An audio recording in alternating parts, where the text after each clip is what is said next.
what if I tell you there's one, Ooh. not I yet started this explored video a little possibility of while ago. I think I herobrine got like being 2 minutes into it and I gave up. something more than just a creepypasta? Just what if the thing I have been pointing at few years ago is real? Today, I'd like to take you on a journey, a deep dive if you will, into a promising, possible explanation. Are you going to bed, Mikey? Alright, good night. Have a good one. I appreciate you for tuning in. Hope you have a good one. They sell 20-year-old games for 30 bucks, but can we please play something? Probably won't play anything tonight. I'm already at my hour 40. I want to go to the gym and go to bed at a reasonable time because I got work tomorrow.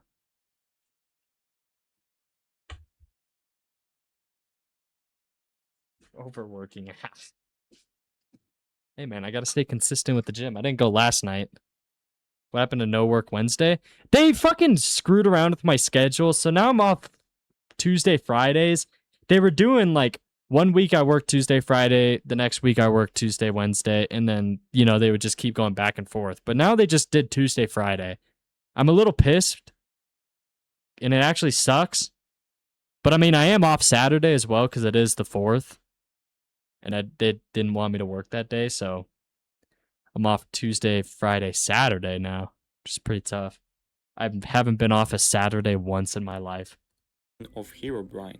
In a typical video essay fashion, I'd now explain who Herobrine is, how it all stemmed from a post on some forum, how the Copeland stream made the creepypasta explode in popularity, but there are already videos covering that, and I want to get straight to the point. You don't get your weekend off, I guess, because it's retail? Yeah. I don't want to be off weekends because living with your parents at the age of 20 is a pain in the fucking ass, I'm going to tell you. I love them, but they drive me insane. That's like the best way to put it. I love them to death, but oh my god, they just drive me insane. I think everybody's parents do that. Stream longer on Friday if you can. Yeah, I probably will, especially on Friday. You've probably heard many hypotheses about Herobrine's existence, ranging from totally absurd, like Herobrine haunting your hard drive, to more reasonable ones, like Herobrine being included in the game at some point, but to this day I haven't heard one that wasn't debunked. Minecraft's source code has been known and analyzed for years, and not a single line of code pointing to Herobrine has been found. But I had this crazy idea. You see, many Herobrine stories included a key detail that sparked a thought in my head: pirated version of the game. Apparently, Herobrine appeared only on unofficial or non-premium installations of Minecraft, and today I want to explore that possibility. Okay, I was gonna say, if he was going to just say, was Herobrine real in the actual, like, Minecraft versions? No, absolutely not, but that's interesting, though. He's taking a different approach. I actually like Without that. That's further cool. ado, for the sake of this video, I've downloaded a popular cracked Minecraft launcher made by Hokkaido, also known as Minecraft SP. Then I decompiled it, and while browsing through its source code, I found nothing. There was nothing suspicious, and to be honest, I did not expect to find anything extraordinary in a popular launcher downloaded from a first search result on Google, but that's not the point. I want to focus on something else. In this video, I want to show you how easy it is to modify that launcher and use it as a base for either a harmless prank built on a premise of popular creepypasta or something much more sinister. However, to understand that properly, we first need to talk about launchers in general. What they are and what do they do? Well, a launcher in Minecraft terminology is a program that lets you boot up the game easily. You don't need a launcher to play the game, you can do it with a simple batch file, but launchers are much more user-friendly. Additionally, a launcher such as Minecraft SP would automatically download necessary files from Mojang servers, minecraft.jar, necessary libraries, etc.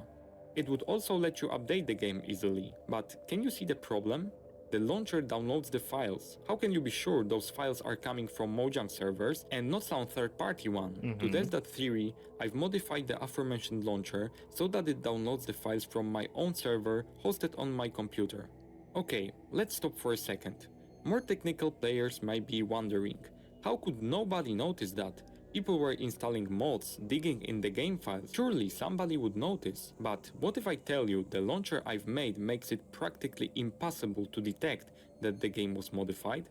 It didn't touch the game files yet, look at that. I'm able to spawn herobrine, give myself some items or change the time of day. Before we take a deep dive into mechanics, there may be some confusion. Have I found something? Do I have any proof of such thing happening in the past? Or is it just a conspiracy theory? Well, to be completely frank with you, creepypasta. I had checked few Minecraft SP launchers and I haven't found anything out of the ordinary, but mind you, there are countless re-uploads of that small piece of software. I won't be able to check all of them. My main focus of today is to spread the word and show you a proof of concept that a thing like that might have been a reality. Okay. In my eyes, this is the only possibility of herobrine ever existing, the last glimmer of hope. Going back to the topic, however, let me show you how this modified launcher works. Normally, when you press enter game, the launcher first checks whether all the necessary files are on your computer. If not, they are downloaded from the official Mojang server. You may notice I'm mentioning the official Mojang server while talking about a pirated launcher. How is that so? Well, interestingly, anyone could access those files. Type in s3.amazonaws.com/minecraftdownload/minecraft.jar and see for yourself. I recommend you, however, using the web archive, as nowadays this address points to an invalid resource, but back in the days those files were accessible to anyone, so there was no point in pirates hosting their own servers for downloading the game files. Due to official servers not responding as they should, my version of the launcher downloads the files from a local server I host on my computer, but those files are 100% original. However, hidden amongst them there is a malicious payload file containing the modification. In real scenario, only the additional content may have been downloaded from a third-party server, making it even more undercover. After the launcher downloaded necessary files, it is time to patch the game with malicious payload. It's basically like installing the mod back in the days. You open up minecraft.jar, drop in the modified files, and most importantly, delete meta.inf directory. The launcher now does exactly the same thing with a small twist, but I will let you ponder.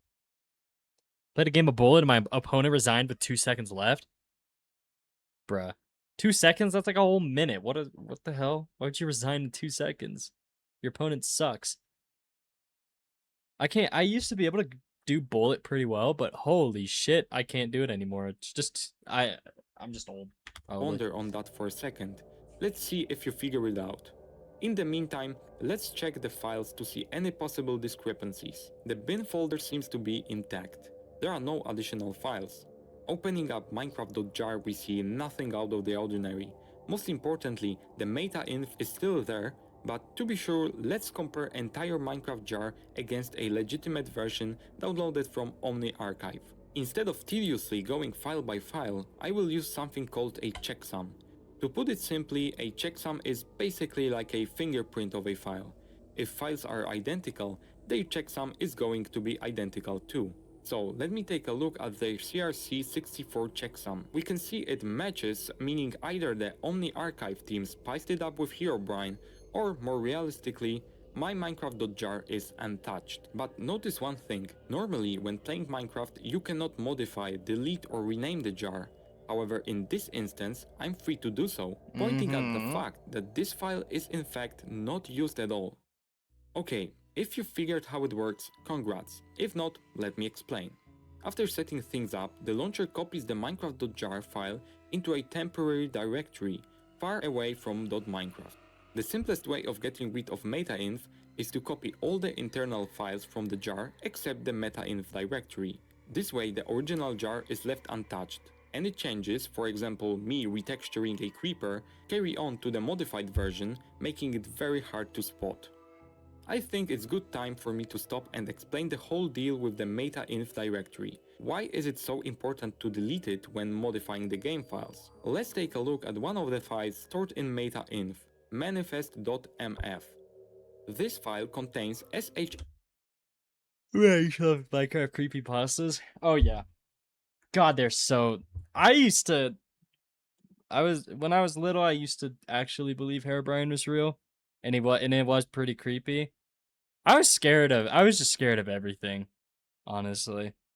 I mean, it still is kind of creepy, like the concept, but obviously it's not real. But they did a pretty good job at making it seem like it was real. A1 So I gotta get props checksums there. for all the game files. For the sake of this video, you don't need to know what SHA1 is, just know that the purpose of it is to reduce the files to a short, manageable string of characters, just like CRC64 that I've used to compare two Minecraft.jar files. Later, when loading the jar, Java runtime environment checks Little me being scared of getting lost in the Bermuda Triangle when flying out of Orlando. Oh man, that's funny. I had a feeling that people were like splicing or whatever through the files to make Herobrine seem real. I had a feeling people were doing that. Either that or they were using some type of mod, like in the newer ones. Because I know some people, I think, did like fake videos where they encountered Herobrine on Pocket Edition or the mobile version, I think. I believe it was in mobile. I don't know. They seemed very realistic. Yeah, as a kid, the Bermuda Triangle terrified me. Terrified me as well. I thought like the fucking Kraken lived there or something. whether the actual checksums of game files I actually match thought the the ones Kraken in was real. manifest.mf. If not, an exception will be I mean, it raised and you'll probably see the error screen pop up. maybe something. Now, let's get back to the topic. Nah, After the actually, nah. Minecraft jar is copied, the payload file is placed in that hidden directory too. And finally, the launcher tells Java to load necessary files using the modified, copied version of jar and the payload too. Even if we now open the modified jar, you won't see the modified files, as they are loaded by Java during the runtime. The result of that whole process, you are playing a modded instance of Minecraft without even knowing that. I knew it! Best part is, it would even work with some mods installed, as long as there are no conflicts. The malicious payload could go a step further. Instead of raw dogging the herobrine into the game, it could function as a regular mod, using modloader to further eliminate the possibility of incompatibility with user-installed mods. Quite fascinating, isn't it? Okay, but what if there was a conflict? Wouldn't that give it away? Well, for a technical, cautious player, it may set off an alarm, or at least a warning, but most people will just stare at the crash message for a bit and probably try again, just to be sure. The launcher could detect the crash and enter the silent mode. This time, it launches the game in an ordinary fashion. The player, oblivious to the whole situation, remains convinced it was just a bug. Maybe a cosmic particle hit their RAM in a wrong way or something, and the sneaky author of the launcher slips under the radar. I know what some of you may think. This is far-fetched. Yes, this is the fucking video. This is the fucking video I remember seeing as a kid, and it scared the absolute piss out of me. And this is what I was referring to. Space Waffle. That fucker. This is the exact video. And I'm wondering how he actually pulled this off, because he's on mobile. Anyone go through such lengths to scare some children? And just so you understand me, I do not accuse Hokkaido of any wrongdoings. All I say is they created a launcher that's really easy to reverse engineer, modify and distribute without anyone giving it a second thought. I have zero experience in reverse engineering, yet I was able to decompile and modify its source code with minimal toolkit at my disposal. Also, the modified launcher I've presented to you today is just a proof of concept. In reality, it may have been much more advanced, and the mod itself, instead of adding a wandering herobrine dummy, it could be a full-fledged player simulation with advanced AI. It could even allow for remote access, basically transforming your single-player world into a multiplayer one. The sky is the limit in this case. I'm well aware it was around 16 years ago, but I see no technical limitations for implementing herobrine into the game. You may say that back in alpha or beta the mob AI was just not up to the standard, but take into account that to this day, Minecraft uses a modified version of A-star algorithm, which was first published in 1968. There was nothing stopping a skilled programmer from adding it into the game, possibly making it even smarter. Now, let's get back to real talk. How can we prove anything like that ever happening? If the system was at least as clever as mine one, and I assume it would have been more. For me, the Minecraft creepypasta that probably scared me the most was Minecraft 422. I have not... That doesn't sound familiar. more advanced, searching for traces left in Minecraft files on our computers is most likely 2 more futile. minutes, nice. As I've shown you, the files are not modified. They are stored in a remote location and would probably be purged after finishing the game, just to be safe. So no, I don't expect anyone finding herobrine.png in their minecraft.jar. What about the saves, the worlds that were played on during that time? I think it's dead end too. The herobrine entity might have not ever been saved to the save file. Info about that could be stored elsewhere or not stored at all. That leaves us with only one way: checking as many Minecraft launcher as that'd it is take possible. forever. Of course, the server hosting the additional content are probably long gone, but it should be possible to catch suspicious requests to a different servers by monitoring the network traffic with tools like Wireshark. Here you can see my launcher sending the request to my local server for the payload.jar file. I believe something similar would take place in other launchers that have been tampered with. Believe me, I would love to say that this suspicious Minecraft launcher has been found, but that is not the case. I'm currently in the middle of scraping the web archive, looking for download links from years 2009 to 2013. Jesus. It's a slow but steady process, so I may suggest subscribing to my channel to be up to date with my investigation. Of I course, what appreciate I'm the, doing here is just a drop in the I appreciate the hard work you put into it. ocean, but maybe one day such file or files will be found. Only time will tell.